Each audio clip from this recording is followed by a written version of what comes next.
opisyales ng PMDC. Magandang gabi po sa inyong lahat.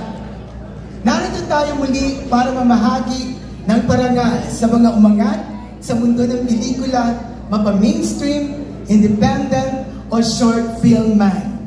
Hinagupit man tayo ng iba-ibang trahedya at krisis, patuloy tayong tumatayo, nilalabanan lahat ng unos na dumarating sa ating buhay.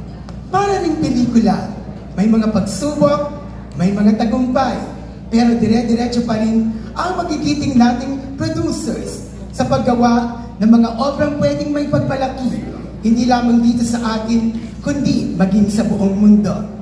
This is an evening of celebration, a night to honor the best of Philippine cinema.